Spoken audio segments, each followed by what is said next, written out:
Baik, selamat sore untuk seluruh pecinta ketikata dan kegiatan kita yang pada hari ini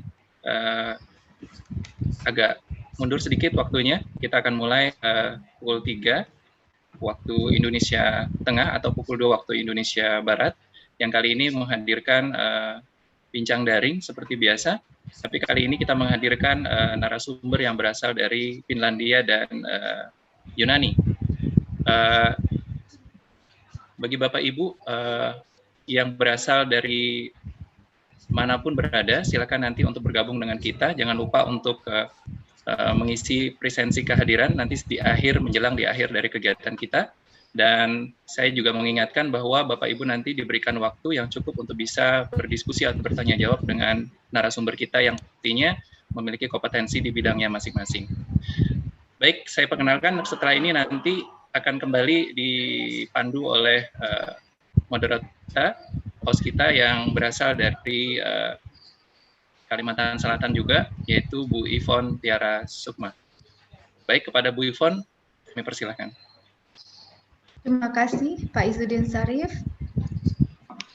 Good afternoon, ladies and gentlemen, from all over Indonesia and other countries.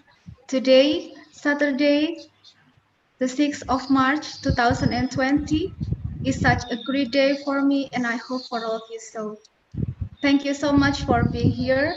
It is my big pleasure to welcome you to this wonderful occasion, online discussion about best practice on learning experiences from Europe. Bismillahirrahmanirrahim.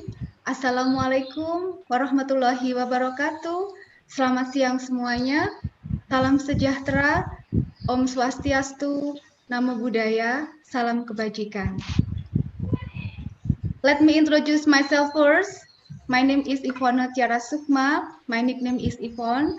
I will be your moderator for today. For those of you who don't know me, I'm an agriculture teacher in vocational high school in SMK Negeri 1 Kusan Hilir, South Kalimantan, Indonesia. I'm grateful I'm not alone today. There is another moderator will also guide this event, this inspiring one from SMK Negeri 1 Parigi, Kalimantan, Indonesia. I would like to read for today's agenda. The first is opening, the second is the delivery of exposure, and yes, of course, we have brilliant speaker for today from two different great countries, Finlandia and Greece. The third discussion, you are allowed not only to ask questions, but also to sharing opinion. And the last section will be closing. Before commencing this event, I would like to inform you the rules of conduct of this online discussion.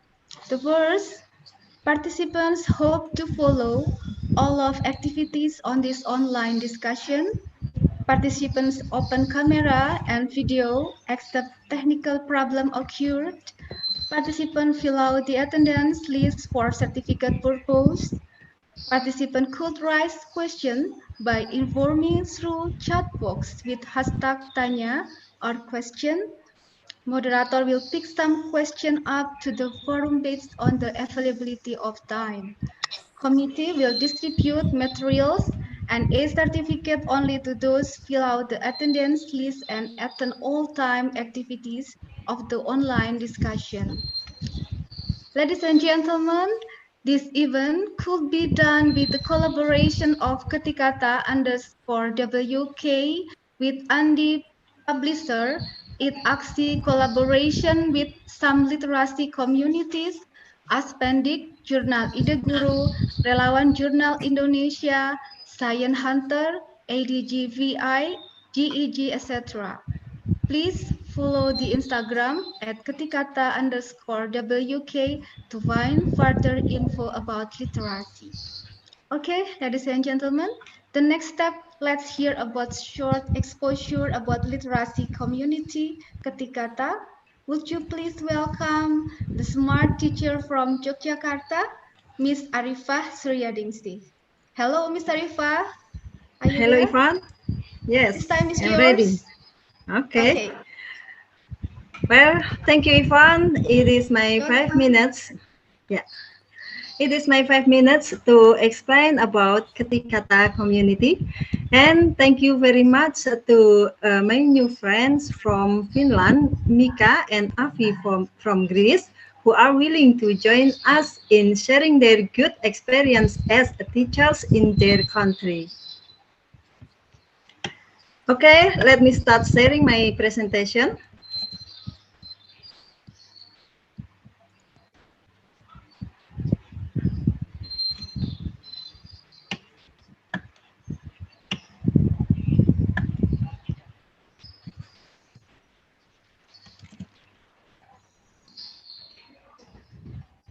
Is it clearly displayed, Yvonne? Yes, it's clear. Yep, it's clearly. Okay, thank you.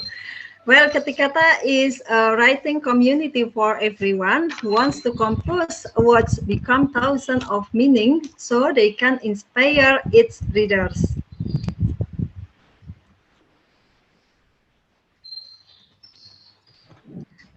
We have a vision to become a community that is able to motivate teachers and the general public to have a culture of writing and reading.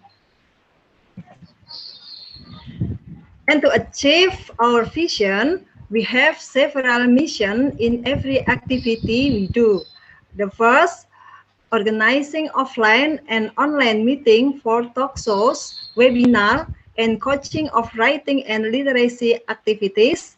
The second, collaborate with several writers or communities from various genres for joint activities. And the third, become a community that brings people closer to the literacy culture of writing and reading. These are our program. We have a regular webinar per 2 weeks, coaching clinic, meeting with experts, collaboration in providing literacy mentors for other communities, and we have literacy studies abroad, and this is our planning for future. And these are programs that we are already doing in 2020. You can show it.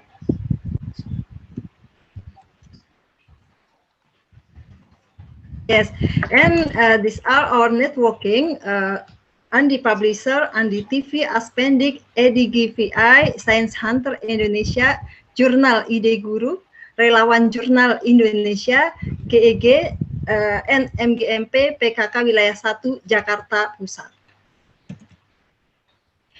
And these are our speakers from university and governments. And these are our speakers from teachers.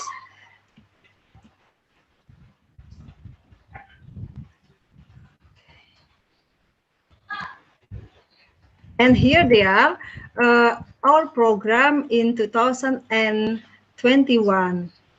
And today, we are also holding an event in collaboration with the young researcher community in Indonesia, Science Hunter Indonesia. Well, you can follow our Instagram, ketikata_YK, and you can get more information about our activity and event. And these are our activity before.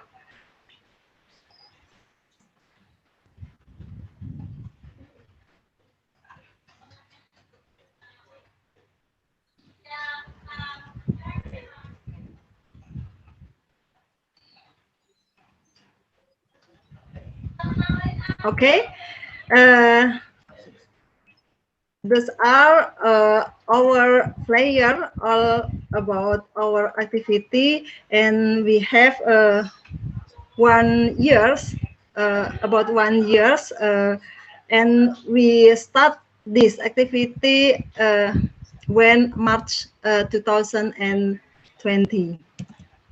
Well, Yvonne, there is a brief introduction from Ketikata community.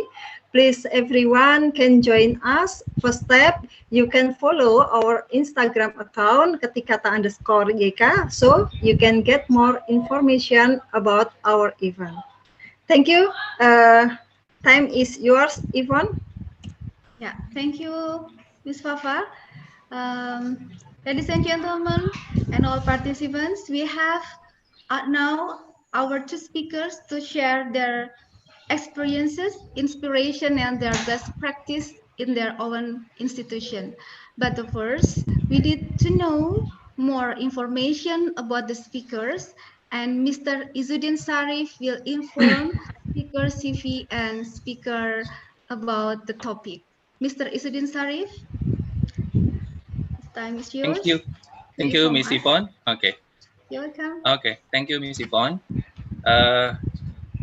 Ladies and gentlemen, my friend all over the world, especially from Indonesia.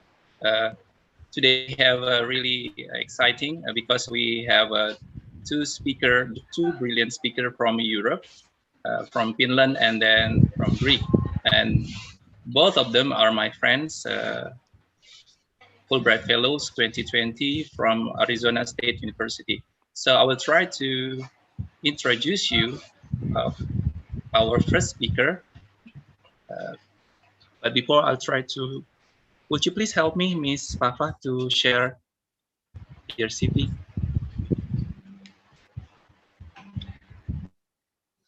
Okay, wait a minute.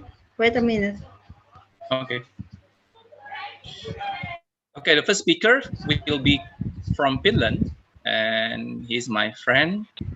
His name is Mika. And maybe in the same time, in Europe, it's already in the morning. It's around 9 a.m.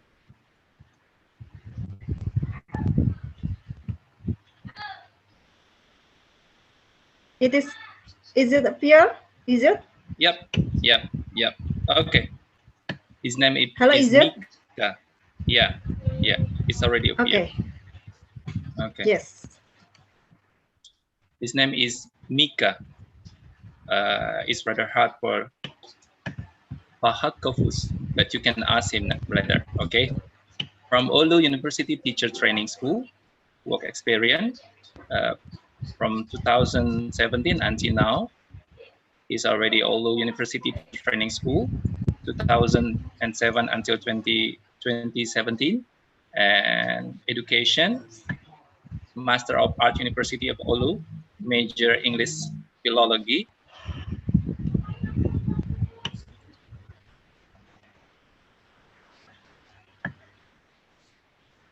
And international experience, okay. He had ever to Washington College, USA, exchange student, and then the last experience, Arizona State University, USA, Fulbright Distinguished Award in Teaching Granting. Okay. Okay, for the second speaker, we have we have ladies teachers from Greece. She's my friend. She loves traveling, and she's living in Kos Island.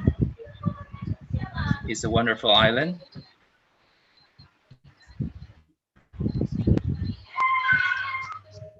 And she's really special because she loves STEM. You know STEM, right? Is it appear? Is it? Experience. Yes. Okay. Her name is Eprosini. Yes. Her name is Eprosini Santopolo. Okay. Experienced primary school teacher, skill in classroom management, teaching, lesson planning, educational technology. Her experience, 2007 until now, primary school teacher, public school of Greek, 2018 until present, vice principal, European program coordinator, Erasmus Plus. Wow. Yeah, you know that Erasmus. Okay, 2019 present, educational robotic trainer, afternoon robotic. Yeah, okay. No, you know that. She's really love robotic. Okay. Next. Education, Arizona State University, and Master from University of Agen, wrote Greece, and Bachelor from University of Thessaly follows Greece. Okay, leadership, involved in school management as a vice principal and European program coordinator.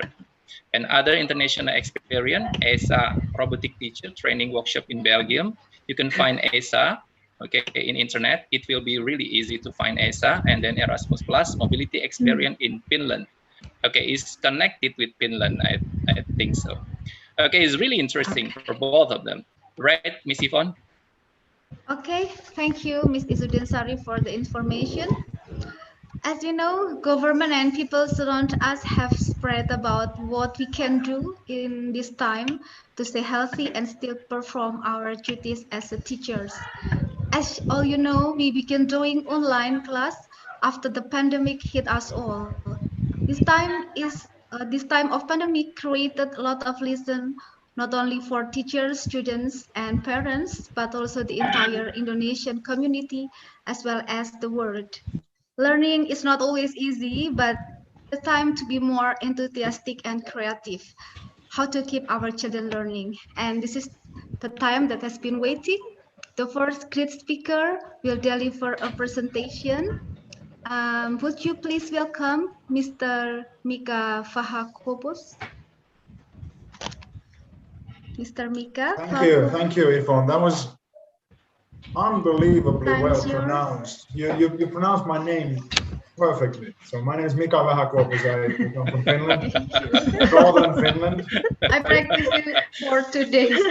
It was perfect. It's compliment. It's compliment, Yvonne. It's really hard to spell. Yeah, that's right. So yeah, some basic information you already have there. So I come from Finland. I've been a teacher for 17 years now. At the moment, I teach English and French. I also used to teach Swedish, and I'm also a teacher trainer. So as you saw from my school name, it's Oulu University Teacher Training School. So the school works under the jurisdiction or the governance of the university. We teach students just as any other school, but we also train new teachers who are studying in our university to become teachers. So I also give some practical training opportunities for future English teachers. So that's basically what I do at the moment. Okay, I'll just share my presentation.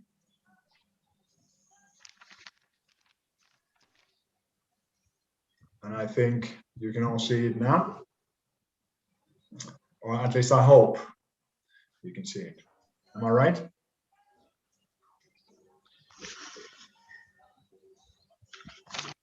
I guess so. Okay, so my presentation is twofold. The first half of the presentation, I will focus on telling about the Finnish education system. And at the latter half, I will talk about the situation, the pandemic situation, and how our school system and how Finland has survived that, and how well our practices during the last year. There are two pictures here in the first screen. There's the Finnish flag, and then the second picture is from our schoolyard. I think I took that a couple of years ago. So as you can see, actually at the moment as well, we are in the middle of winter, so we have a lot of snow. It's pretty dark, and students still come to school by bike. So that's the idea of that picture. Here are a couple of maps. First, on the left-hand side, you have most of Europe. Obviously, I've left Greece out of this map, but as you can see, Finland is in the very north, between Sweden and Russia. We belong to the European Union, but we are the very remotest end of European Union. And on the right-hand side, you have a bigger map of Finland. As I said, I come from Oulu, which is here in the middle, on the Gulf of Bothnia. So we are on the sea here. Right now, the sea is frozen, so you can even take a car and drive on the frozen sea, which might seem a bit crazy to you, but that's how it is. The capital of Finland, Helsinki, is here in the south, and the distance between these two cities is about 600 kilometers. And we are really north. Right here, only 200 kilometers north from us is the Arctic Circle, as you can see. So we really, I really do live in the north. Okay, there are a few pictures from my hometown. So as you can see, the weather changes a lot from season to season. In the summer, it's very green. You have the Oulu River here, a floating sauna here. That's the city hall. And then again, in the winter, like at the moment, it looks like this. The center of the city looks like this. The river looks like this, and some crazy person is taking a swim in the middle of the winter. Okay, so I'll start describing our education system, which has some peculiarities that are different from, I should say, most other education systems. First of all, some of the guiding principles are that, or actually the central objective of our whole system is to provide all and every citizen with equal opportunities. So what this means is that education, first of all, is free at all levels, starting from pre-primary education all the way to higher education. It is practically free for everyone. And also, it also means that every student has the right to educational support. So no one is left behind, everyone should be supported, at least in principle. Our system is a system that is based on trust and responsibility. First of all, almost all education is publicly funded, and the responsibility is divided between state and local authorities. We do have national curricula for all levels of education, but quality assurance is based on steering instead of controlling. And this means that we have no inspections in schools, and we have very few evaluations, and the evaluations are used only for development purposes. For instance, just this week I had a performance appraisal with my principal, where I talked with her for about an hour, and we made some evaluations and some development plans for my work. But those evaluations have nothing to do with any kind of inspection or controlling or even our salary or anything like that. It's just for development purposes. And all in all, our system relies heavily on the proficiency of teachers and other personnel. So there really is a strong basic trust placed on the teachers and other personnel, so that if you become a qualified teacher, the idea is that the principals and parents and all other people trust you to do a good job. And at least so far, it seems to be working quite well. A few words about the governance and expenditure in our system. First of all, there are laws on preschooling, basic education, upper secondary education, higher education, and also on adult education. And then, based on these laws, national curricula is formed, and then city education boards make practical decisions based on the laws and the national curriculum. Then schools, like practically everywhere, are led by principals and assistant principals. And in Finland, in most cases, principals are the ones making employment decisions.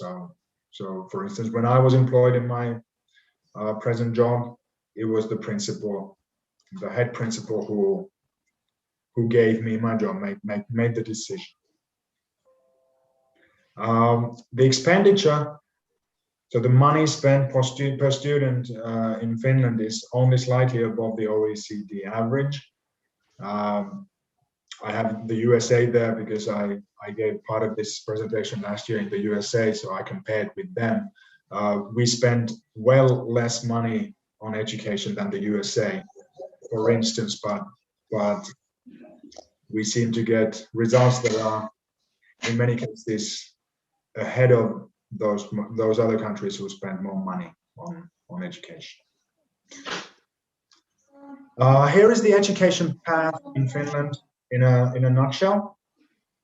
From ages, from birth to the age of 5, we have early childhood education and care, and most of the people working with children of this age have also a higher education from the university. They have at least a bachelor's degree. Many of them actually have a master's degree. Then we have pre-primary education at age 6, and the actual basic education begins at the age of 7.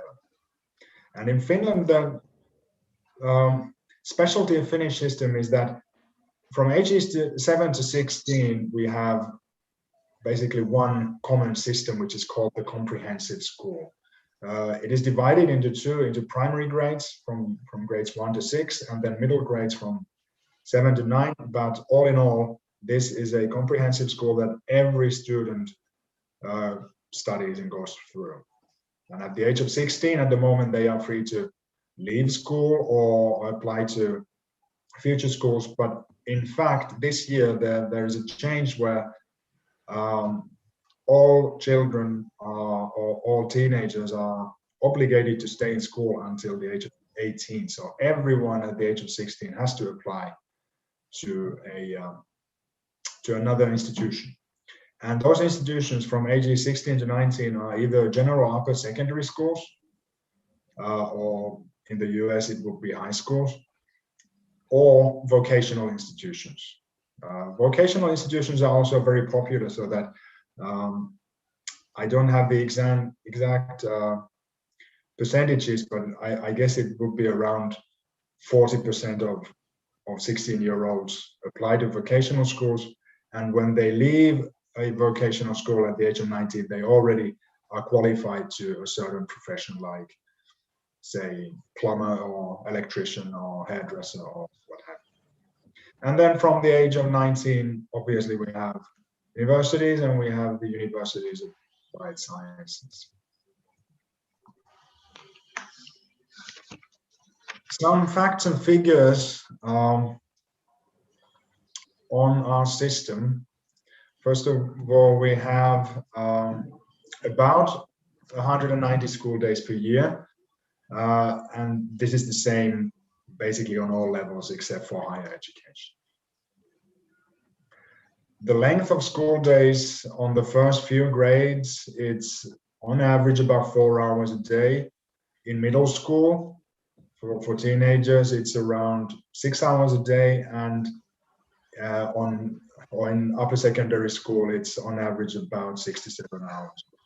All in all, our system, in our system, the school days vary a lot according to schedule, so that we don't have school days that are always exactly the same length. So, for instance, at the moment, some of my students may have some days when they come to school at 8 and leave at 3.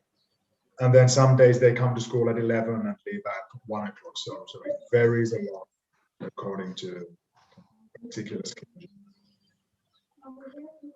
Technology in Finland is ever present, so that I would say that in every classroom there's at least a computer for the teacher, a projector or a smart board. These are the very minimum equipment in every single classroom in Finland. And also students have access to laptops and iPads. And my school, it's a bit special. We provide every single student from grade 7 on, so from the age of 13, with their own personal laptop. So every student has their own personal laptop provided by the school. Some more facts. Another specialty of the Finnish system is a free, good quality school lunch provided every day. This is required by the law. So every school has to provide a free school lunch for all students every day. The average class sizes are in primary around 20, in middle school around 22, and in upper secondary school around 25 to 30, which I believe are quite low compared to most other countries. And then another specialty of our system is that we don't have any standardized tests until the very end of high school or the upper secondary. The upper secondary final exams are the only standardized, or the first and only standardized test in our system.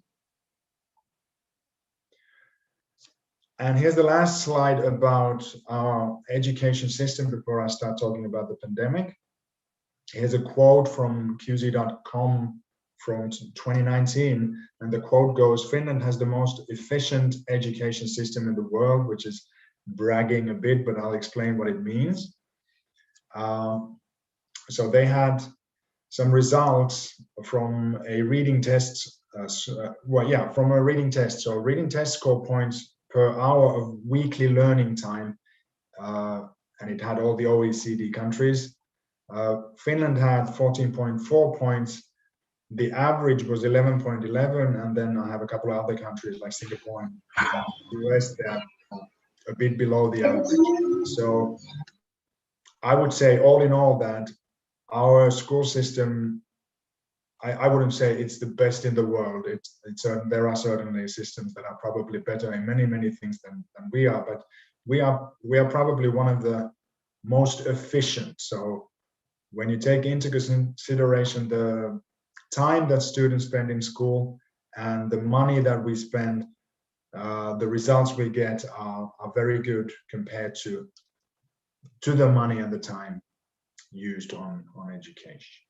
Okay, so that's our system, and I'll be happy to answer questions once I'm done with my presentation or after Effie is done. But now I'm going to move on to talking about how the present pandemic situation has affected Finland and how we have tried to survive it, especially when it comes to schools.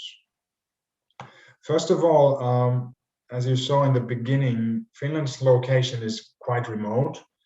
We are in the European Union. We have a lot of business and people moving between countries, but we are remote, so our situation has not been as severe as in many other countries.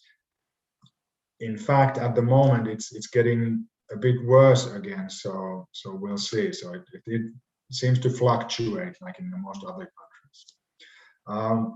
First of all, a year ago in late March, all Finnish schools moved into distance learning for 2 months, and this was all. So primary education, secondary, higher education, and students only came back to school for the last 2 weeks before our summer holiday, which means basically the last 2 weeks in May. During the summer, the situation got a little bit better. So at the start of the new school year in August, all students except the university and college students returned to school.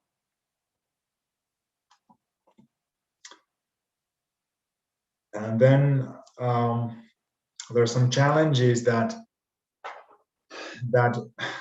appeared last year and this year as well with distance learning. So last year when schools moved into distance learning in just a few days, very few schools or teachers or students were actually prepared for distance learning. So there was no time for preparations for any of the people involved.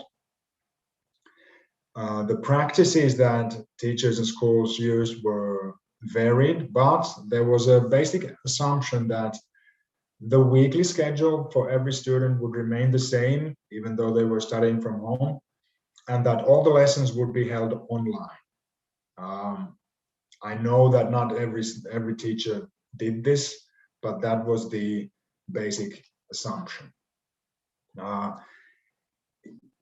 a fact about Finnish families is that definitely every Finnish family has at least one laptop, and practically all the students, even in primary school, they have smartphones, so they do have devices that they can use for distance learning.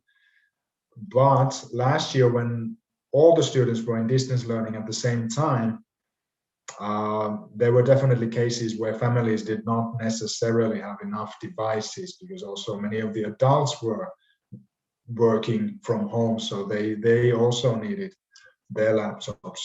So that definitely posed some problems last year. Then I'm gonna give some examples of the practices in our school, in the Oulu University Teacher Training School. So our school, as I said, is basically a regular school when it comes to the students, but we also have a lot of the teacher trainers working in our school and doing their practical training, and we are run by the university, whereas almost every other school in Finland is run by the communities. And our school has lower and upper secondary schools. It's not a very big school. We have about, all in all, somewhere between 500 and 600 students. Our lower secondary school students, starting from August, they have remained in school all year long. So there hasn't been any need for distance learning this year for lower secondary students.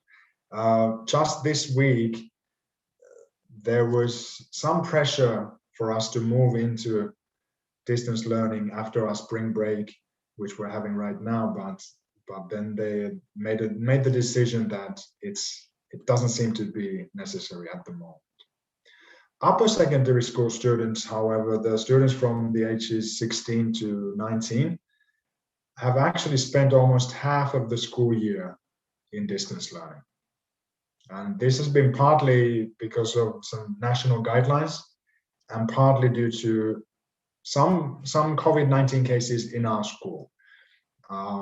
So the national guideline has been that upper secondary schools have had to spend more time in distance learning. Right now, our upper secondary school students have been back to school for about only for about a month, and I hope that they can stay for the rest of the spring, but who knows.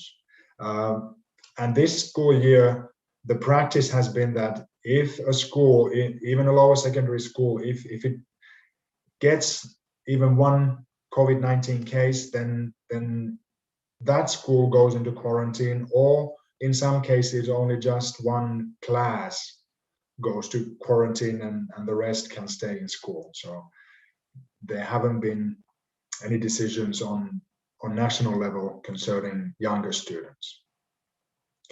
And as I said, all upper secondary school students have their own laptops, and this goes for the whole country. And in our school, they are provided by the school. So some schools do this. In some schools, the students are required to buy their own laptops, but you cannot go into, you cannot go or study in an upper secondary school in Finland unless you have a laptop. And due to the pandemic, our school now also provides lower secondary school students with their own personal laptops.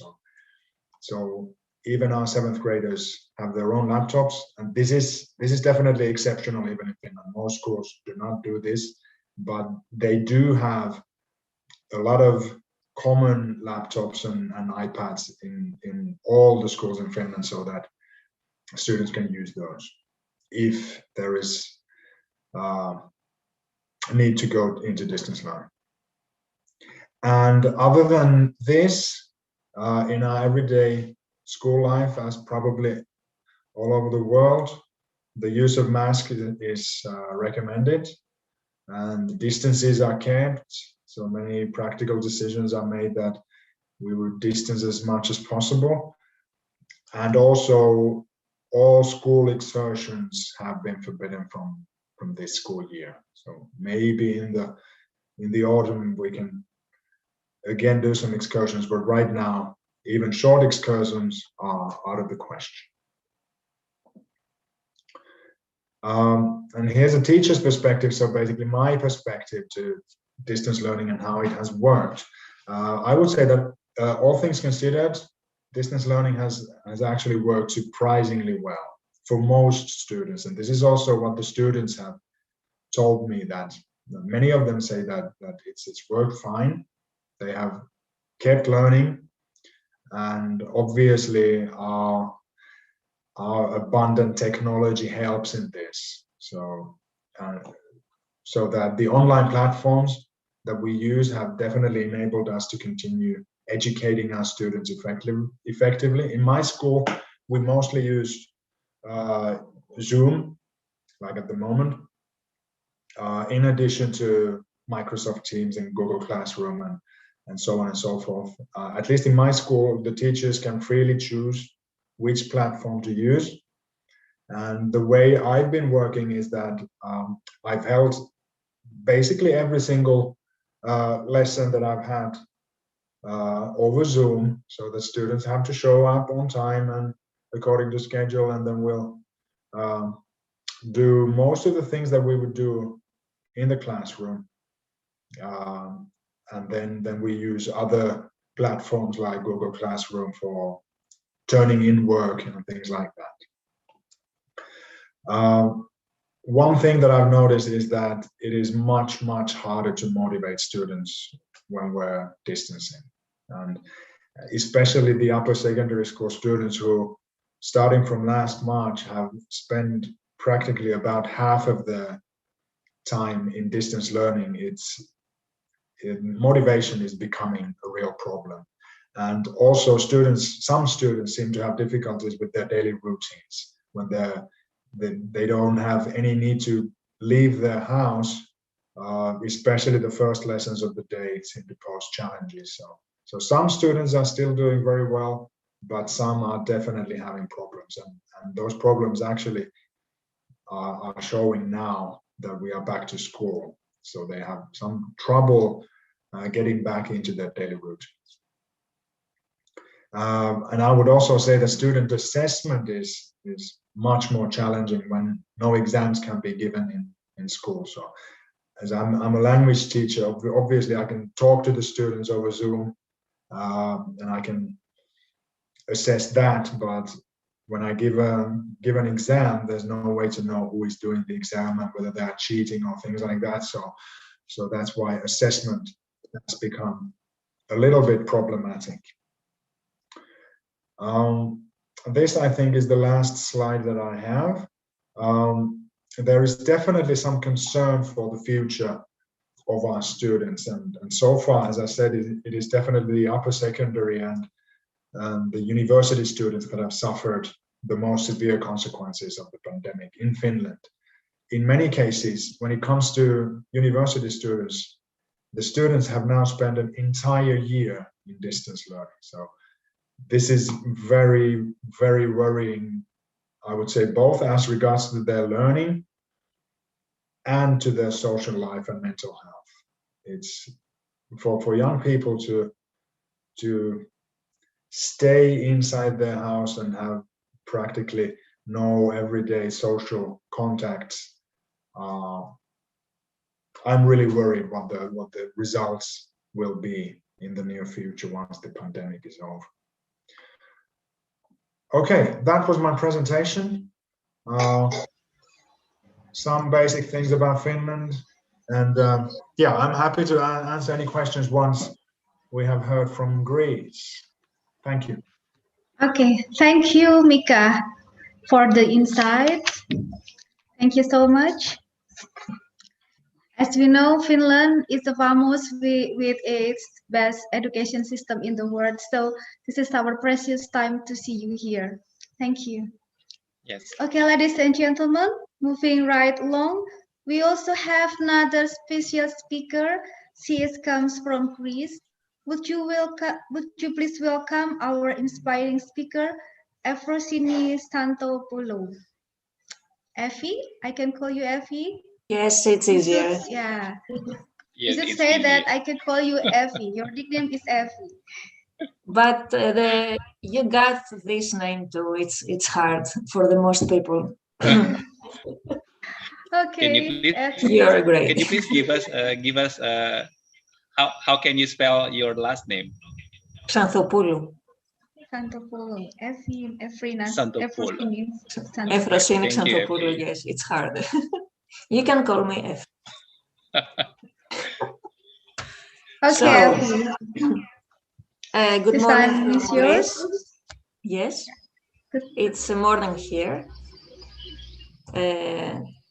as it is in Finland. To begin with, I would like to say that we totally admire the educational system in Finland too. And as Mika said, that it is so efficient, right? It's a big success. Let me share my presentation.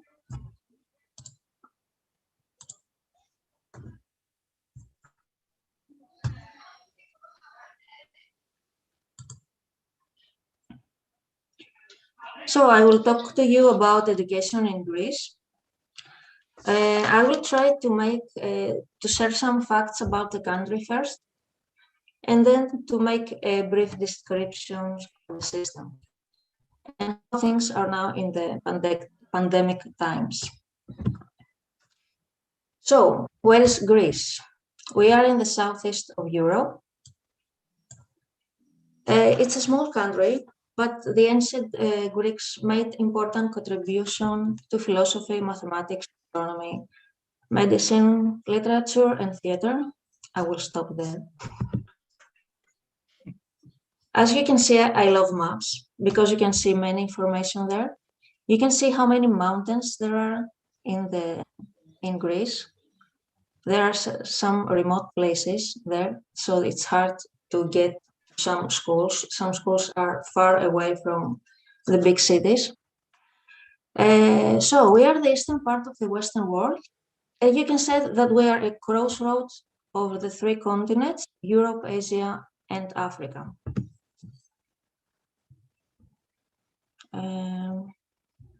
That's a comparison of our countries. Greece has double population from Finland, and Indonesia is 26 times bigger. It has more people, of course. And I made this map to see the actual size of our places, because a map, it's different, you know that. So I suggest this page, if you don't know it, thetruesize.com. You can see some great things there.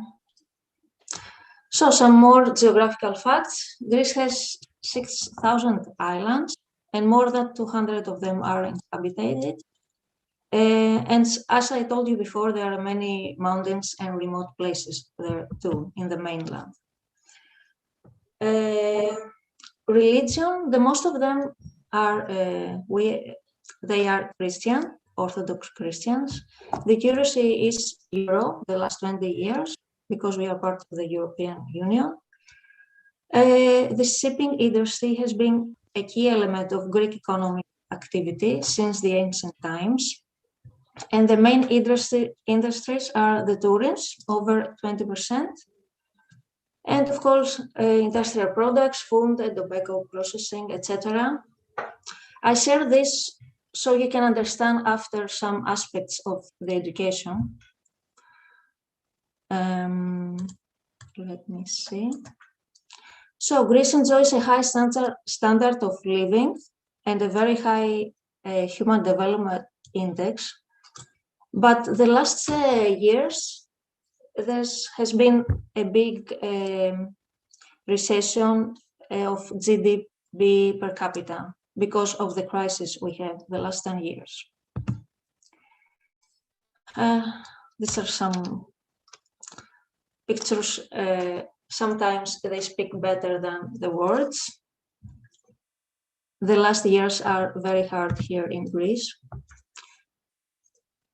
So, as I told you before, Greece is not just islands. Usually when you Google Greece, you find a very beautiful picture of an island, but there are also many mountains and many places in the mainland.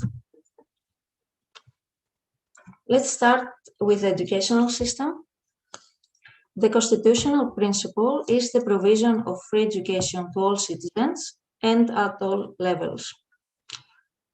So the most students in Greece attend public schools at all levels, and there are not fees to attend them. There is less than 10% that they choose to go to private schools, mostly in the big cities. About control and leadership, all levels are overseen by the Ministry of Education.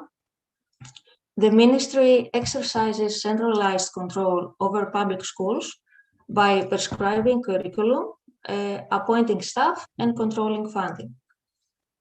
So I was,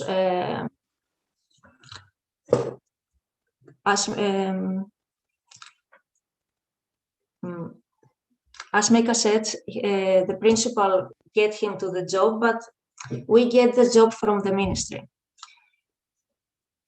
And we get to our schools depending to some other facts. Private schools also fall under the mandate of the ministry.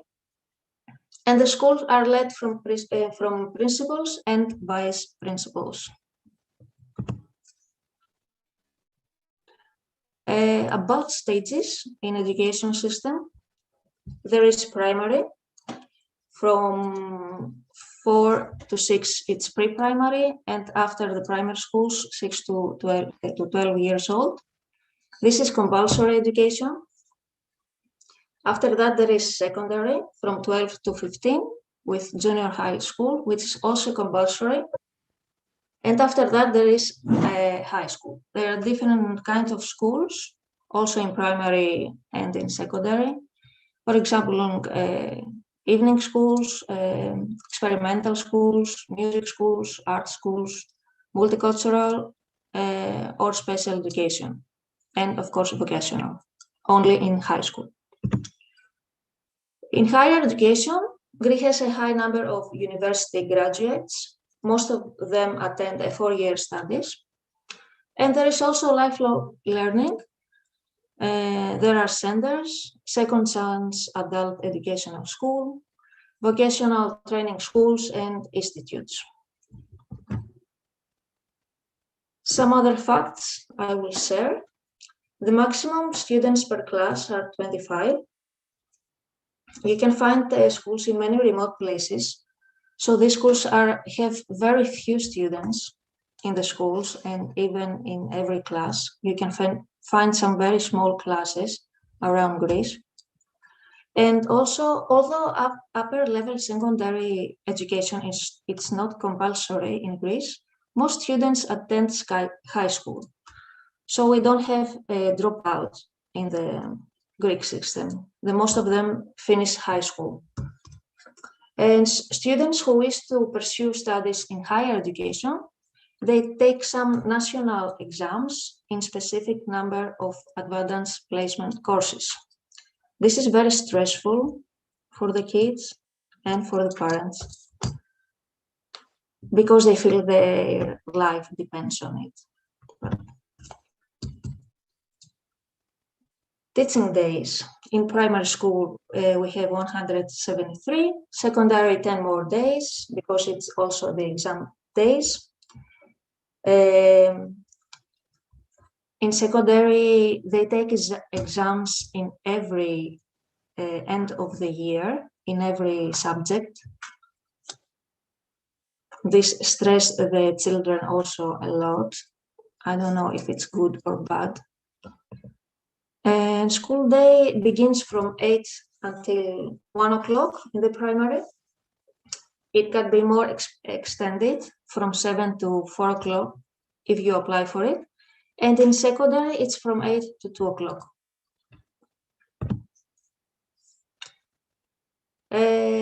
Holidays, as I told you before, the most Greeks are Christians. So the holidays are connected to that. We have Christmas holidays for 2 weeks, Easter holidays for 2 weeks, and then there is summer holidays. So in total, it's almost 16 weeks of holidays in primary and 14 weeks in secondary. I think they tried to make it in primary 14 too. Maybe it will become in the next years. And here you can see a map about the summer holidays around European Union.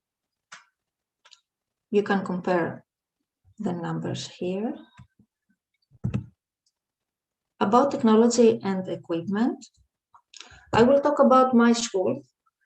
We have a PC and a projector in every class with internet connection. We have laptops and tablets that can be transferred to each class, and we have a PC lab. Of course, it's not the same in every school in Greece. You can find less equipped classes or more equipped classes. That's because when the schools feel that they are not very funded from the government, they try to find their own ways to equip themselves.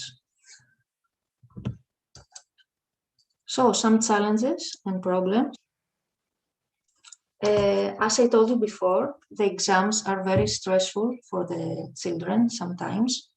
So the parents feel that they want to provide more or even better education, that's the idea, to their children. So there are several private tutorial schools. They operate in the afternoon, and they provide extra lessons, for example, in foreign language, or to support some weak students, or to prepare the exams, especially the national exam, when they want to enter the higher education. Also, from 2009 to present, there is a significant decrease in the expenses in education.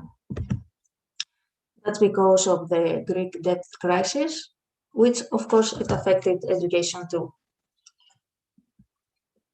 So they spent less money every year from 2009 until now. So this is the place where I work. It's a Greek island. It's Kos, the island of Hippocrates, who is the father of medicine. As I told you before, Greece is depending also on tourism very much. Many people come to visit the place, especially in the summer. This is my school.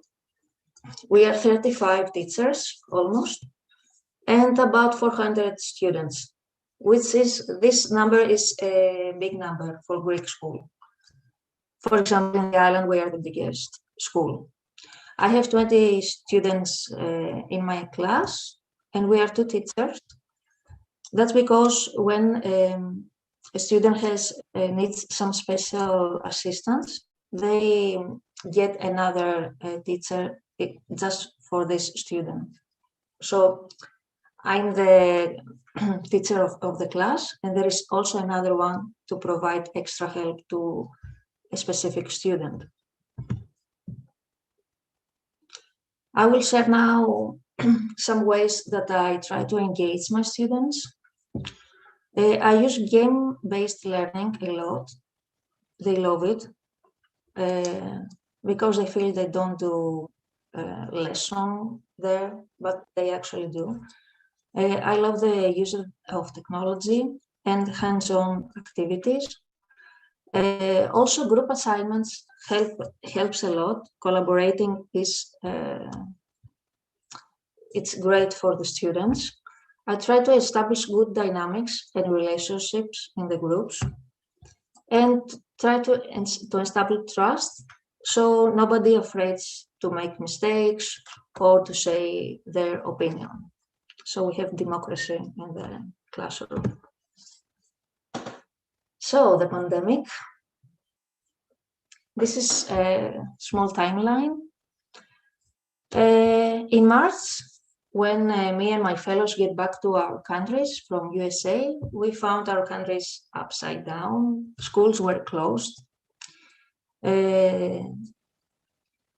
After that, there was distant learning there, but it was not mandatory because not everyone was ready for it. Cases were just a few back then. So in June, we get back for 1 month in the school. In July, we reopen borders because, as I told you before, tourism is very important for Greece. In September, school year starts again in person. And later in November, we get back to distant learning, but this time it was mandatory. And after Christmas holidays in the January, primary schools get back in person learning, back in school, and secondary still is in distant learning. So challenges. Many teachers or students were ready for this. Just a few was ready for it.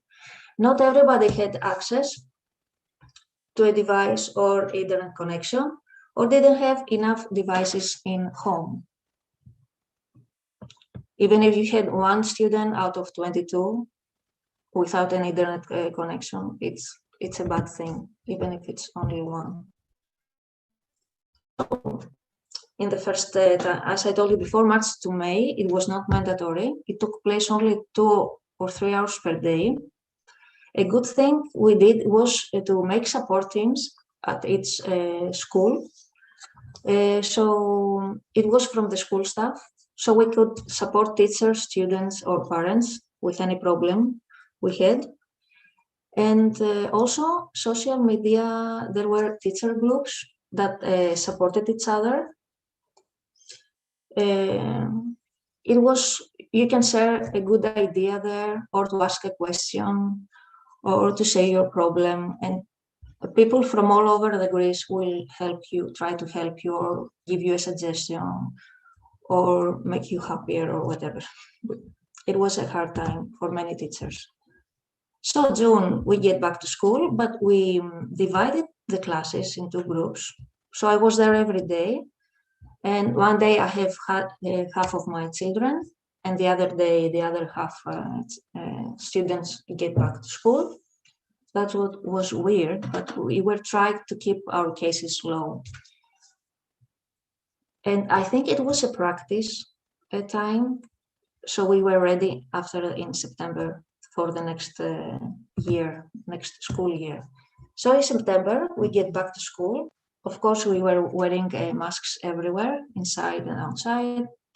And we just tried to have different time of recess. Younger and older students were in different time of recess to have to be more safe. So later in November, things got worse. So we get back to distant learning, but this time it was mandatory. It took place 5 to 6 hours per day. And the ministry provided some devices to school for students in need, 3 to 7 in every school. That was not enough in some schools, so local groups sponsored some more devices in local schools. Challenges in distant learning, of course, after a while, everybody gets tired and there is no more motivation to keep up. It's like a marathon and you have there is no energy at the end. I would like to close with some fascinating facts about Indonesia, because there are some people outside, it's from Europe, that joined from Europe. I would like to share that it's the largest island nation in the world. Nobody knows how many islands make Indonesia. Estimated have a range from 30,000 to 80,000. That's amazing.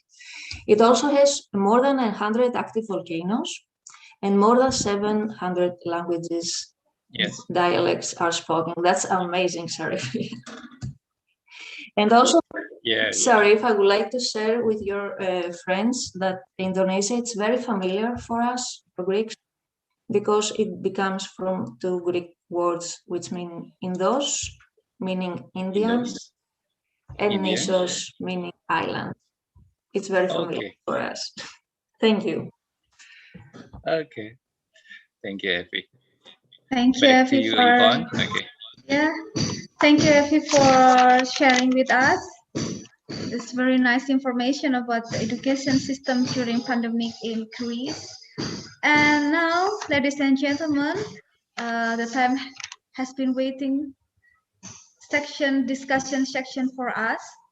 And for the participant who have a question, you can write in the commenter and we will call you to ask your question directly to the speaker. How about the first question, Mr. Izud? Okay. First question Is anybody want to ask about Finland and then yeah, please, yeah. Greek? Kepada Ibu Nurlia. Kepada Ibu Nurlia. Nurlia SDN Galumbang.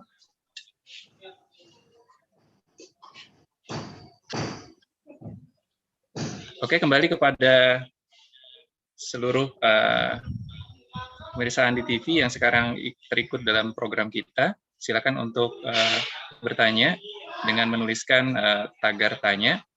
Kemudian bisa langsung bertanya kepada kedua narasumber kita.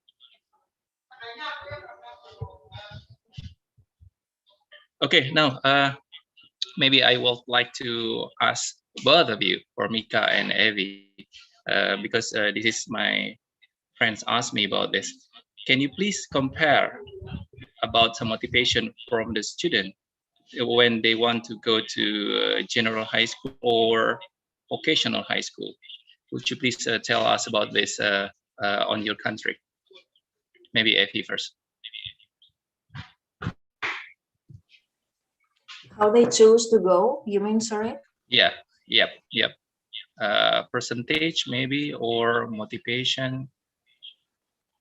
Here in Greece, there is a stereotype that if you're not a good student, you go to vocational, which I don't agree with that, because it's a total different thing. So I think there is still this stereotype. If somebody is not good enough in some subjects, they get to vocational school. So it's about choice. They choose to go and they can apply for it and they join vocational school in high school.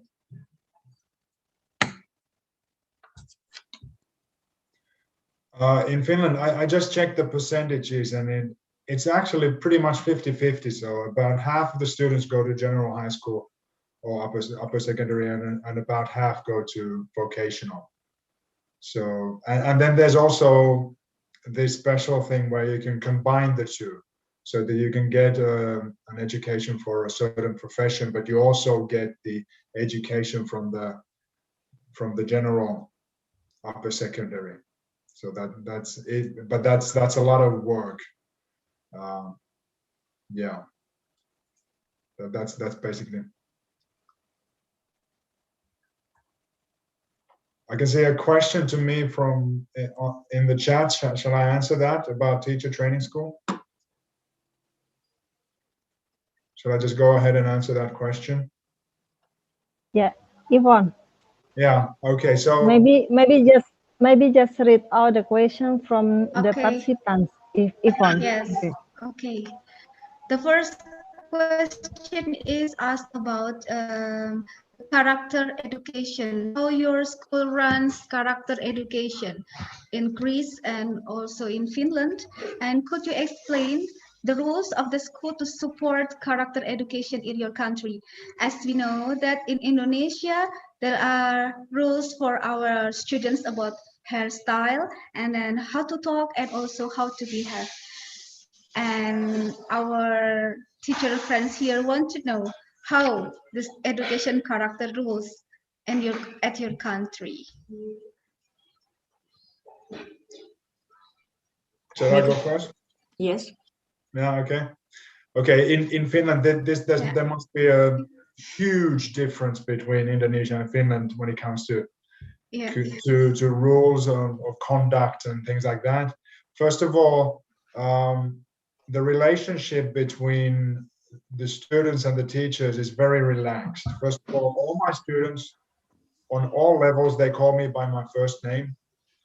So they don't call me Mr. or anything like that. They call me Mika.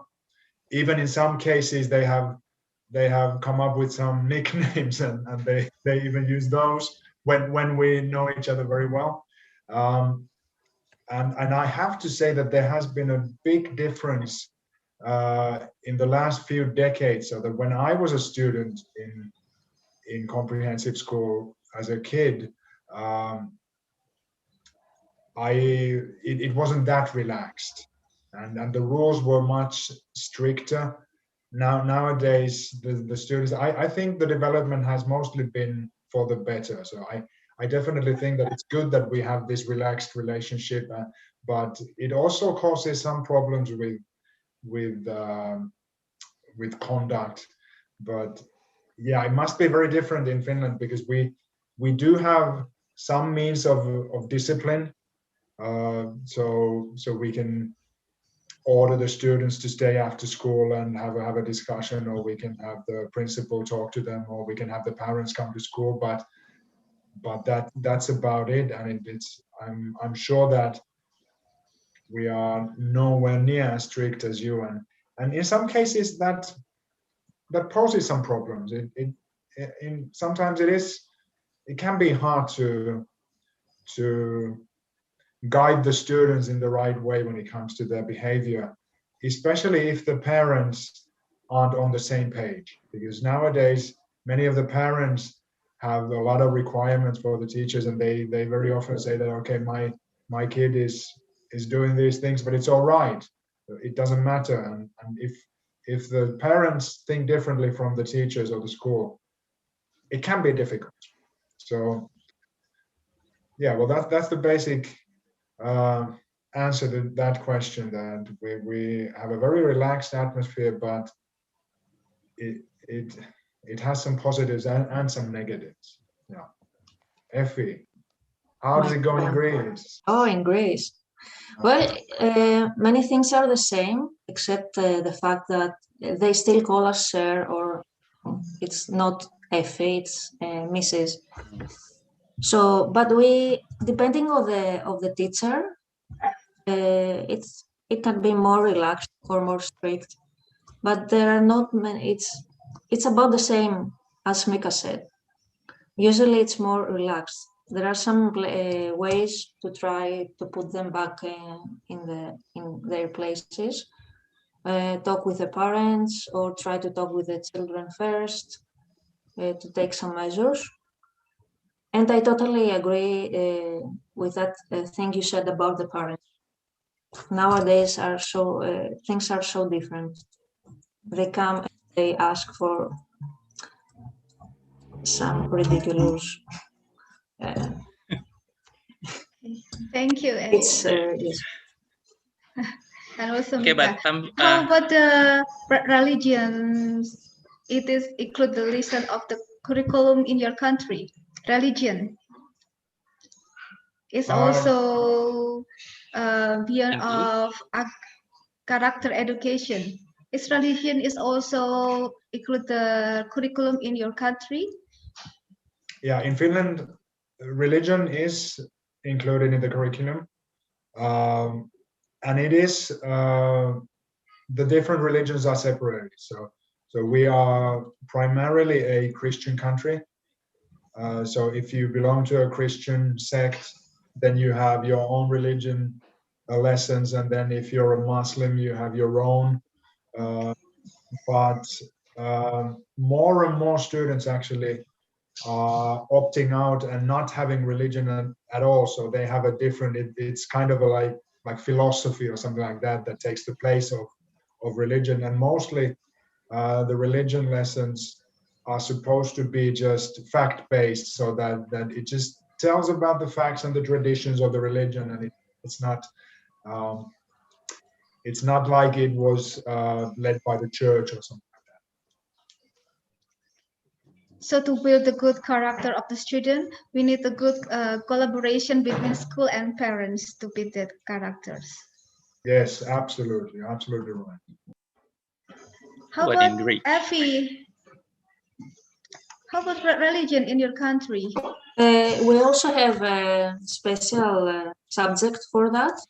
But if some students don't want to follow it, of course they are free at that time.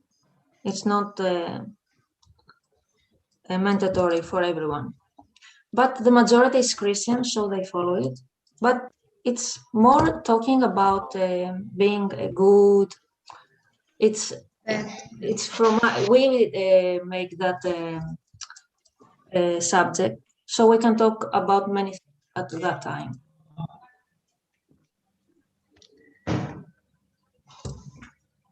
So that is the first question from Ms. Nurlia about character education. And then the second question from Mr. Arif.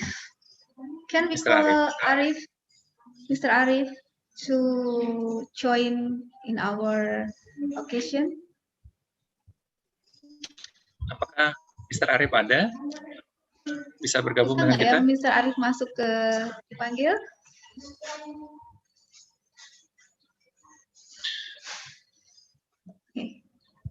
Oke, mungkin Mbak Ipon bisa dibacakan saja. Dibaca aja ya. Okay. Mr. Arif want to know from both of you,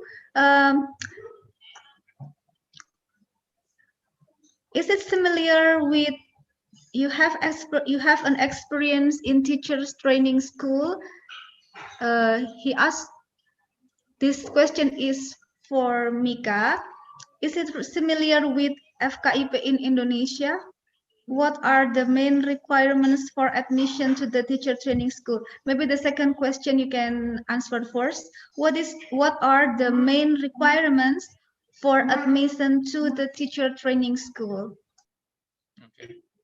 Okay. First of all, I have to probably explain the system in more detail. So when a student wants to apply to become a teacher, there are two different paths. So if you want to be a primary school teacher, you actually apply to the university to study to become a primary school teacher. Whereas, for instance, for me, when I wanted to study English, I simply applied to the university to study English. And it's the same if someone wants to study maths, they apply to the university to study maths. And then when you are in the university, you make the decision that, okay, I also want to be trained as a teacher. So then you do some courses there that support your becoming a teacher. And you have to do a practical training, which happens in the teacher training school. So the teacher training school is basically a regular lower and upper secondary school, which also has the role of taking care of the practical training. So the requirements for admission are very different. So for subject teachers like myself, you simply have to show your ability in that subject. Whereas for primary school teachers, they also have a lot of, I think they have actually interviews and things like that, where they are trying to decide whether the personality of the applicant is good for becoming a teacher. So that's basically how the system works here. And all teachers have to have a master's degree. So bachelor's degree is not enough to qualify to become a teacher on any level. Okay.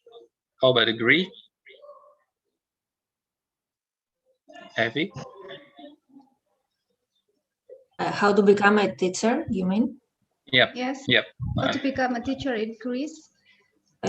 So in national exams, when you are in the end of the high school, you get a score, and depending on the score, you apply for many universities. And if you get the first one, you go to the first one you picked, depending on the score you have. So if you apply for pedagogy, education, to become a teacher, you go there for 4 years. And after that, it's possible to continue your education for a master's degree, or just to apply to be a teacher and to wait for your time to come to become a teacher. So basically, in Greek, you only need 4 years to become teachers, to apply to become a teacher, right? Yes, but the new teachers, actually, to become a teacher for sure, you have to do a master degree. So it's easier to join the system.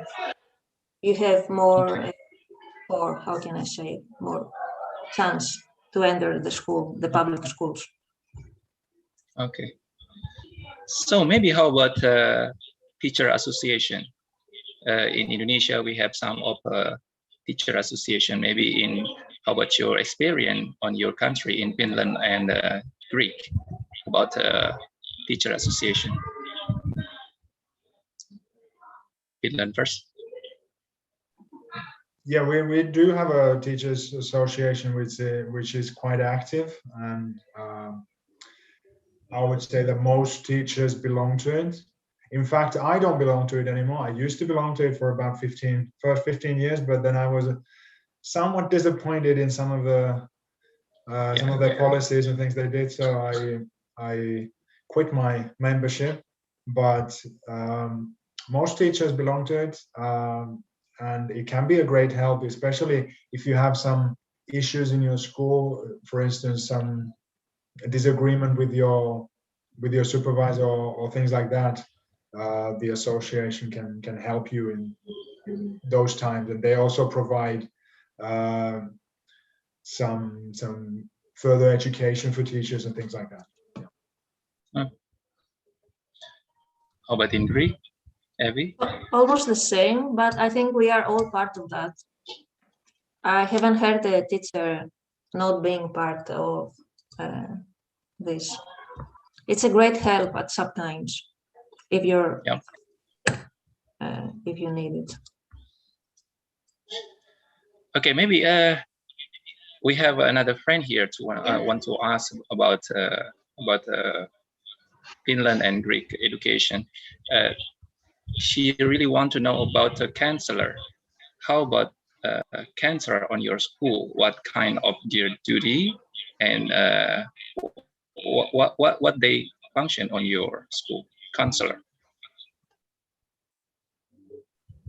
So I think you mean like student counselor? Yeah, student counselor. Yes, student counselor. Yes. Yes, we definitely have student counselors in all our schools, and their role. Well, actually, we don't have counselors in primary school. Basically, we have some other professionals to guide students if they need help, like psychologists and people like that. But starting from middle school, we do have counselors, and they actually give some lessons where they teach students about like basic knowledge about learning skills and things like that. And then they also are responsible for helping the students apply to the next level of study. So that's the basic role of the counselors. They support their students in their studies, and they also help them to apply to upper secondary schools and to vocational schools. And it's the same in upper secondary schools. They have a very important role in putting together individual students' schedules and then also helping them in guiding them to choose where to apply to study further. So that's how about the number of students that they have to guide?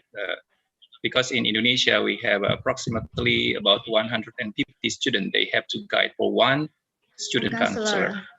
Yeah, it's not actually very different here. So I would say in our high school, for instance, we have about 300 students, and we basically have we have two counselors. So yeah, it will be pretty much the same. Yeah. Yep. Okay. How about you, Effie, on your country? What student counselor? I will talk about my school. We have a team of 2 persons, but they come only once a week in our school. So they go to the other schools of the island too. And they try to have some meetings with students that need help. They have behavior problems or learning problems to see if there is a problem, to define it and find a solution. It's not very organized. I think we need more counselors in the schools to be there all days to support kids. I'm not sure about higher education, I mean secondary education. I think only a few schools have them. It's not everywhere. Okay. Now we talk about pandemic right now. You know that it's not really easy for us to teach our student in distance. And maybe could you please share to us about your I don't know, your tips or your strategy to make your student keep motivated to keep in touch on your learning, because it's not really easy, right? It's not easy. You're absolutely right about that. And I definitely had some difficulties. Now we're back in school, and I'm really relieved. But when we were in distance learning, some of the courses worked very well, but on some courses, many students had a lot of problems, and it was especially in the mornings that they would, because they would, if our school starts at 8:15, they would probably set their alarm clock at 8:14 and just wake up and turn on Zoom, and then they would probably just, some of them just fall back to sleep. But yeah, motivation. I tried many things. One of the things was that I tried not to make it too heavy. So I tried not to give them too much to do, because I know that it's very heavy to do it alone at home, just staring at a screen. Yeah. I also, in languages, it's very easy to use the breakout rooms. I have students work in pairs and work in small groups. I also did that as much as possible, but sometimes even that was a problem, because for instance, I had a new group that I didn't know the students. I didn't know who works well with whom. So I made just random groups, and then when I go to the breakout room, I see that no one is talking to anyone. So and the students also said that is a problem when if four silent Finns join together in a group and they don't know each other, nothing happens. So a lot of different problems, but technology-wise, I think the platforms have worked really well. Zoom and Google and Microsoft, all of those. How about games online? I want to know about games online in Greece and also in Finland. Is the student in your country is also addicted with game online or not during this pandemic, because they have a lot of time to stay at home? Mika or Effie? I didn't quite catch the question. Can you repeat it? About games online, are the students on your country addicted with game online during this pandemic? Oh my God, they're completely addicted to even before the pandemic. I mean, really, because our high school students, especially, they all have their own laptops that the school gives, and so they have the choice of choosing, because all of our books are you can choose a traditional book or an e-book, and some of the students choose an e-book, so they obviously have their laptops on their desks, but when you go around the classroom, you see like half of the students playing games or doing things like that, and that is a problem, and you can see students really. This also happened in Indonesia. Their focus span is really, really short, and they seem to be doing like 5 different things at the same time, and that is. And how about you, Evie? Evie, on your children, on your children. Yes, they are addicted to, of course. It's the same thing everywhere. That's the problem. We finish the class and they say to each other, "Oh, let's go there and play together." So they wait to end the lesson and run to play.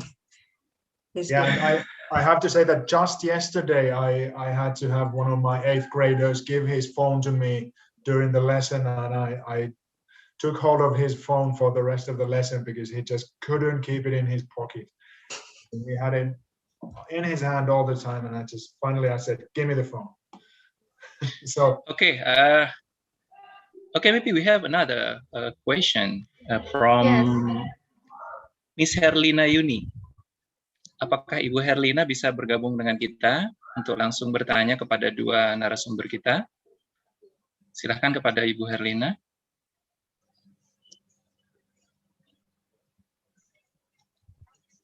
Oke, bisa mendengar Ibu Herlina? Ya. Halo. Halo, Halo. Ibu Herlina. Halo. Okay. Okay. Ya, Bu. Ya. You can ask them directly. Okay, I have a question. How is the teacher welfare in Greece and also in Finland? Okay, teacher welfare, Yeah. Finland and Greece. Okay. Yes. can you, So it's about the salary. specify a little bit what do you mean by teacher welfare?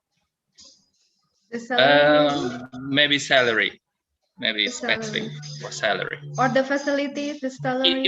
If you don't mind to discuss it. To share the information about the salary of the teacher. Sure, yeah, I can talk about that. The teacher salary in Finland is, I think it's maybe a little bit above an average salary for a Finn. Finland is a very expensive country to live in. Obviously, we need a lot of energy for heating our houses. Like at the moment, the temperature is -10 degrees. So it's not cheap to keep our houses warm. Yep. And the distances are long and all that. It's very expensive to produce food and bring food here. So it's an expensive country. So it's I can say the numbers that we get, but it doesn't really tell you much because we're such an expensive country. But maybe an average salary for a regular teacher would be somewhere between maybe 3,500 and 4,000 euros, which would be about maybe 4,000 or 4,500 US dollars a month. Per month. Yes. How about if we make a comparison with like police, doctor, which is the higher salary? Yeah. Okay. Teacher Yeah. or I would say that the police would probably make about as much as a teacher, but the doctors make at least double as much. So people are always saying that teachers are really appreciated in Finland and everyone appreciates Finnish teachers, but it doesn't really show in our salary. So that, we make good money, but you will not get rich being a teacher in Finland, like in any other country. You have the same situation in Greek, Evie? Yes, if you want to get rich, you don't become a teacher for sure. It's about the same as a police officer. It's about the same salary. Here, life is not that expensive as Finland, so we get about 1,200 euros per month. I can say that's enough, or it's too much or too little. It's depend. It's in the average salary. Yeah.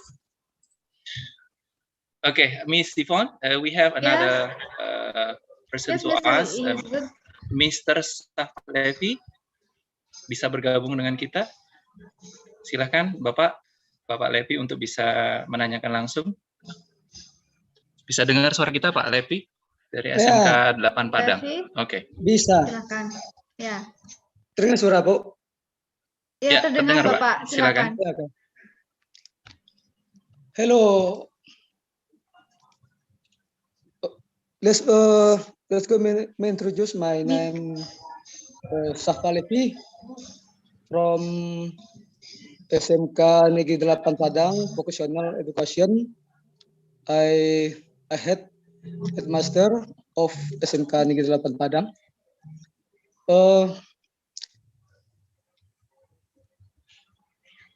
Mr. Izudin is my best friend, and hello, Mr. Mika and Miss Effie. I want to know how about vocational education in Finland and Greece. How the government is to manage vocational education and in Finland and Greece. Only that. Thank you. Okay. Okay. Yeah, Thank you, Mr. Levy. Thank you, Mr. Levy. Okay. Yeah. Okay, Mr. Levy want to confirm about government management. Government try to manage their vocational high school in your country, Finland and then Greece.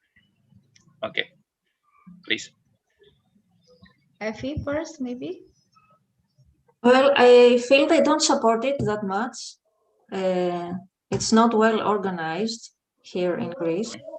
Because I visited also a great vocational school in Finland, and it was extraordinary comparing to our vocational schools. So they don't, it's not well organized here, for sure. Okay. Okay. In Finland? Yeah, I'll just make sure. Was it about vocational schools? Yes. Yeah, vocational school. Yeah. Vocational So, school. all in all, our vocational school system is very well organized, but in the last few years, I know that the government has brought down the funding. So nowadays there are some serious problems. So that, for instance, especially for practical training, which is very important in vocational schools, they don't seem to have enough money in all of the fields, so that I know that some vocational teachers are very worried about the development at the moment, so that in the future we may have professionals graduating from vocational schools that really aren't up to the level that they should be because of the lack of funding at the moment. I don't exactly know why they have brought down the funding, because we're not doing, as a country, we are not doing very badly financially at the moment, but that seems to be a problem. But other than that, I think the system is very well organized and the teachers are very well qualified and all that. Yeah. Okay. It's another question. Yep. Yeah. From Miss Erma. He wants to know about, you say all the level of education is free. How about the private school in Greece and in Finland? And then what application did teachers use during this pandemic? Well, I can answer that. How about the private school in your country? Is it free or not? The private school? Well, the thing is that we don't practically have any private schools. So everything is public. Almost everything is public and free.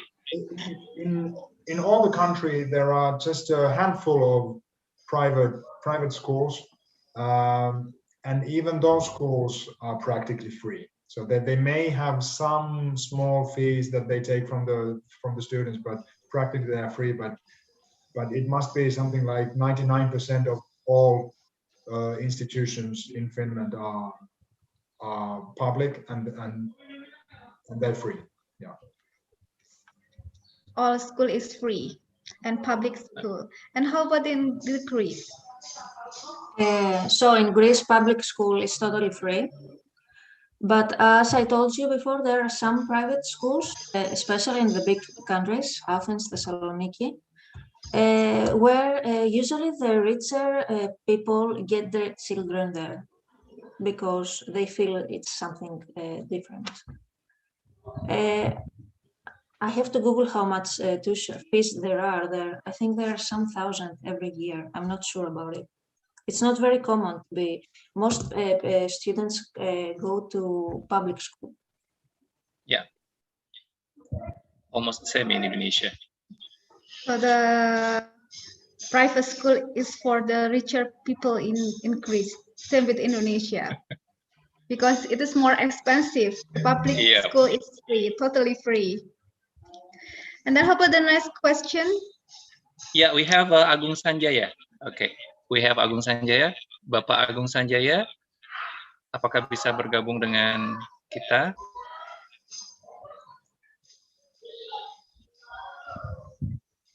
Kembali kepada Bapak Agung Sanjaya, apakah bisa mendengar suara kita dan bisa langsung menanyakan kepada kedua narasumber kita? Oke, kalau tidak ada, saya akan membacakan pertanyaan beliau. I will try to read this question for the two of our speaker. Any primary student fail for their study? I mean, they cannot to catch up the competencies that should they do. So, how the system respect it? Where the failed students stay at current grade or they can next grade?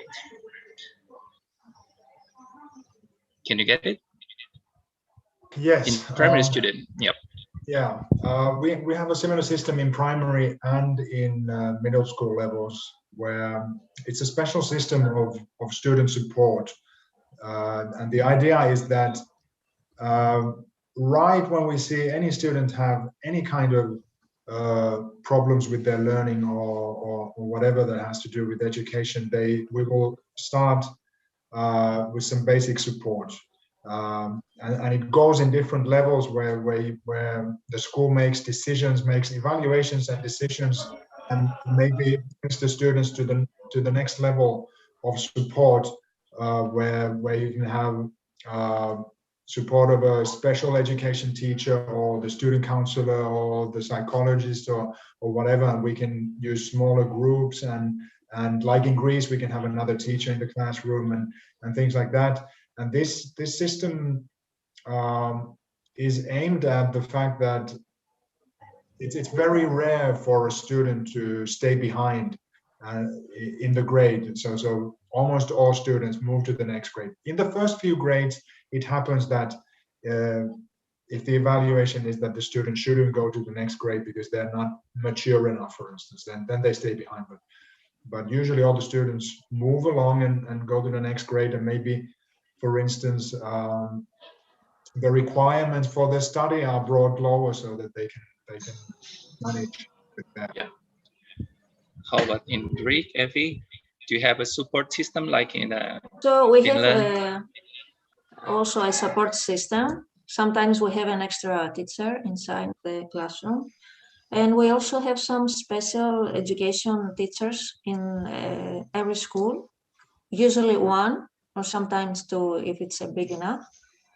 So the students that they need help, they go there for some extra help in the learning. It's only one student can stay in the same grade, only the first grade usually. When we see they don't get the mechanism of learning and reading and learning, writing, sorry, and reading, and we see that it's not yet mature for that, we think it's when it's the best for the student to stay in the same class. It's only in the first grade when they have to get this mechanism. Okay, Iwan, there is another interesting question. Ada pertanyaan menarik dari YouTube ini atas nama Alvin Hailitik. Ya, bisa dibacakan Mbak Ivon? Pertanyaan atas Alvin. Aldi Alfian, is it right? Alvin Hailitik, Oma Babies.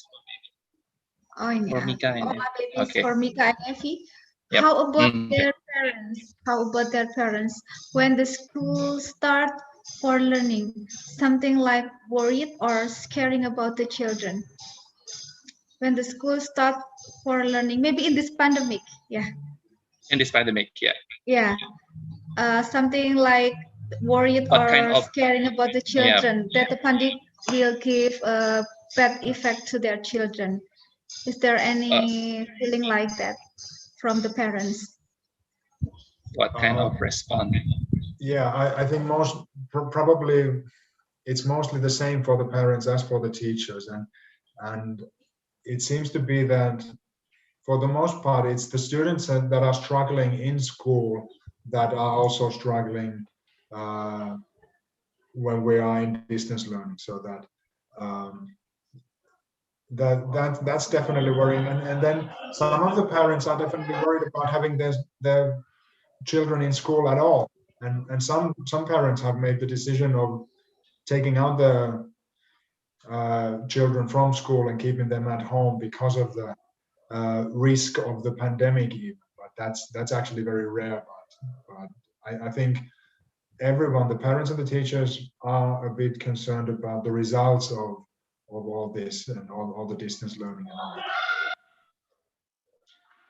So in other words, that you want to say, is parents have authority to allow their children to come to school, or they want their children only to learn in their homes? Yeah, actually, during the pandemic, the parents have been given more freedom, so that if they feel that their students shouldn't be at school, and in many cases, for instance, they have family members that may be at risk, may have some diseases, so it should be a good idea to have the students stay at home, so that they have had more freedom to do that during the pandemic. How about the vaccine system in your country? COVID vaccine. All the citizens are vaccinated? Not nearly. I think at the moment it's around 10% of the citizens. So the European Union has had some real difficulties. I think Effie knows this as well, that with getting the vaccines, the European Union was a bit slow in making all the deals, and there are serious problems in getting the vaccines. But people are getting vaccinated, but at the moment it's mostly been elderly people and people at risk. So it's around 10% at the moment, but they are thinking that maybe by summer most people would be vaccinated. Okay, and how about in Greek, Effie, about parents respond when they want to their children go to school? At the first time we get back to school after pandemic in June, some parents chose to keep their children in home. They could do that at that moment. But after that, now there's not a choice of that. I mean, if school is in person, you have to come to school. And if it's in distant learning, you have to attend distant learning. It's mandatory. Some of them are afraid, but most of them, it's been so long that the fear has gone now, I think, for the most of them. Okay. Most of them are afraid losing their jobs right now. Yeah. Some families are struggling.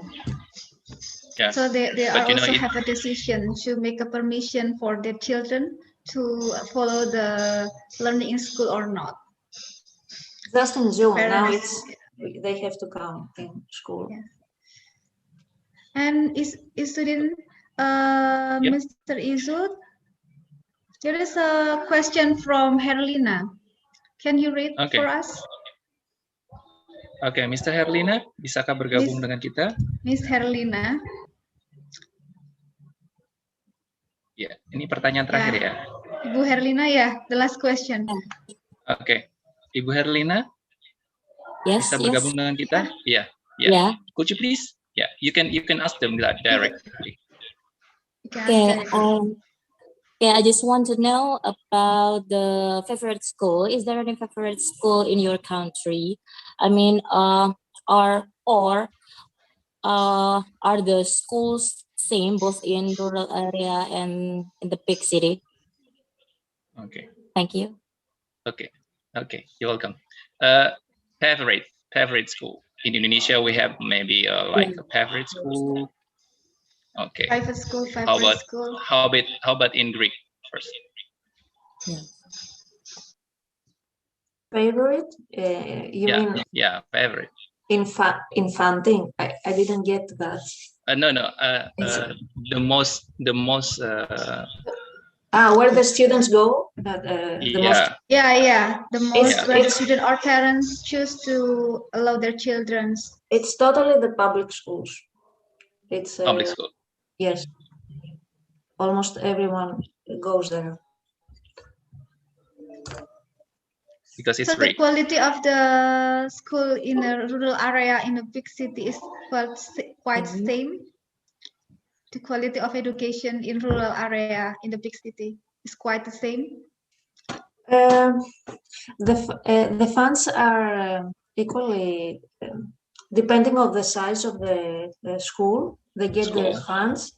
But as I told you before, if a school feels that needs more equipment, sometimes the locals try to support it. So even if you're in a big city or in a rural area, sometimes you can be more equipped depending on the society there. How can I say? Yep. Okay. How about in Finland, Mika? It's probably pretty similar to Greece, so that traditionally one of the strengths in the Finnish system has been that it doesn't matter where you go to school, you will get an equal opportunity. The teachers are qualified everywhere, and everyone is following basic same curriculum. But in the recent years, there has been I would say, a concerning development where the parents have started to shop around a bit. So basically, for instance, in my home city, there are school districts, so that it depends on where you live, that decides which school you go to. But the parents have started to compare schools and decide that, okay, that school is a bit better, and they try to get their student to go in there if there are some vacancies. So there is a bit of a development towards like shopping around and finding the best school. But all in all, the differences in schools are very small. But when it comes to upper secondary schools, when the 16-year-olds apply to upper secondary schools, they can apply to any school. And it doesn't even have to be in your hometown. You can apply to anywhere. And especially there, the students and the parents are comparing and deciding, and okay, that school has I don't know, better teachers or better courses available or things like that. So when it comes to upper secondary schools, there are more differences. Okay. And it's a really interesting question from our audience. But I think we have one common, that to educate our children is not easy. We have to struggle. We have to find the best strategy for our student. So I think we have a big task. We have a big thinking about how our system to make education is for all. Okay, and there is no gap between rural area and then the big city. But it's not really easy for us in Indonesia, because Indonesia is an archipelago. Okay, it's huge. So I think it's really interesting sharing for today, right, Mrs. Yvonne? Because Greek and Finland is the two of member European country, so we can learn much from them. Ada lagi mungkin pertanyaan, atau kita akan kita sudahi dulu, kita tersisa. So we have 6 minutes left. Pertanyaannya sih masih ada beberapa, tapi waktunya sepertinya tidak mencukupi ya. We don't have enough time to answer all of the question, right? Okay. Maybe Evi mau menyampaikan sesuatu dulu. Maybe Evi, you want to any word that you want to say to Indonesian teacher here?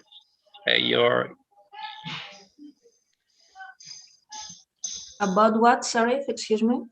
What do you want anything. to share? Oh, anything. Anything for your closing statement. I see a last question here in chat. They ask about physical fitness education. Somebody. Okay. I see it on the chat. I can say we start physical education from primary school in the beginning until high school. Okay. And of course, they are learning about motor, about every sport, every kind of, I can't find the word. Also, I would like to say to you in the end, excuse my English, I don't use them at all at my, everyday life. Same with us. Yes. So excuse me, sometimes I can't express myself as I want. So Mika, how is physical fitness education in Finland? First of all, your English is fine, and the reason is that all the words in English come from Greeks. Oh, that's the point. Yeah. Is physical education probably pretty similar. We also have it throughout the school system, all the way to the end of the high school. Physical education is obligatory. There are probably a few lessons every week. So that is considered important. Yeah, I don't know, some closing remarks. I just, from my experience in the US, for instance, last year, I think that students and the children and the teenagers are quite similar wherever you go in the world. And teachers also, and I think the most important thing for any teacher is that you actually care about your students. You want to help them, and you like to work with them. And if that is the case, we usually are able to overcome any technical difficulties or pandemics or things like that. Okay, Mrs. Ipon, Miss Pafa, we almost close. And then, apakah kita bisa foto bersama? Yeah. We have a photo session. Iya. Cuma Pak Isuti ada satu pertanyaan, nggak usah dijawab kah? Masih ada waktu atau enggak ya? Tidak apa-apa, Ivon. Tidak apa-apa. Dua kali dia pertanyaan dari Aldi Alfia sudah 3 kali di-send ulang. Oke. Rupanya ingin sekali gitu. Ya, sampai 3 kali dia kirim. Oke, dibacakan saja biar cepat. Ya. Yeah. This is the last question, and the audience really want to know the answer from both of you. This is really the last question. How about the education system there for physical education at the elementary school level? Teach about learning motion or direct branching sport like football or other branch sport? How about in elementary school? About education system for physical? Yeah, I'll continue from what I said. I think it has basically everything. So there is some very basic things like, what does it say? They're learning like motion and motor skills and things like that. But an important role that the physical education in schools has is that they try to introduce as many different kinds of sports and activities as they can, and try to encourage the students to find their own way to do physical activities also outside of school. So that is one of the very important roles that physical education in Finland has. Okay. Same is here as I told you. And one more, it's very interesting that through physical education, you can find some difficulties that the student may have in learning too. So you can see things in that subject, and you can say that, oh, this student is gonna be hard for him in learning too. If you can understand what I'm trying to say.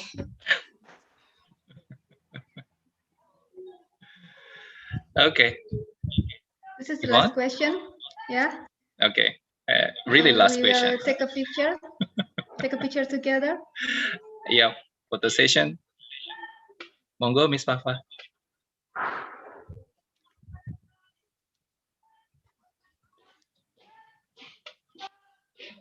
Yeah. Please open your video, ladies and gentlemen. Okay, please open your video, our audience, because this is our last session. And we have literasi like this. Yeah. Yeah, like this. Literasi greeting. Okay.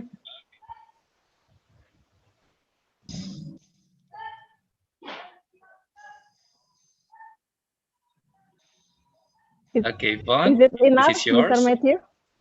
Okay, Okay. ladies and gentlemen, thank you. Okay. Okay, Mrs. Yvonne, would you Okay. please closing? Yes, thank you so much for this wonderful occasion. The COVID-19 pandemic has provided an overview of the continuity of the world of education in the future through technology assistance. However, technology still cannot replace the role of the teacher, lectures, and learning interaction between students and teachers, because education is not only about acquiring knowledge, but also values, cooperation, and competence. This pandemic situation is a challenge in itself for the creativity of each individual in using technology to develop the world of education. So we will face the challenge together during this pandemic, and also all of us have hope this pandemic will over as soon as possible, so we can continue our learning as good as we can. Okay, ladies and gentlemen, thank you so much for being here in online discussion about best learning on learning experiences from Europe. Thank you so much. We can get the benefit for our brilliant speaker today, and see you on the next occasion. Thank you, Mika. Thank you, Effie, and thank you all of the audience. Thank you, Mika, Evie. Thank you, Mika, Effie, Thank you. Ivan. See you soon. Terima kasih Bapak Ibu sekalian sudah bergabung dalam acara ini. Sampai jumpa kembali dalam acara Ketikata berikutnya. Wabillahi taufiq wal hidayah. Wassalamualaikum warahmatullahi wabarakatuh. Waalaikumsalam warahmatullahi wabarakatuh.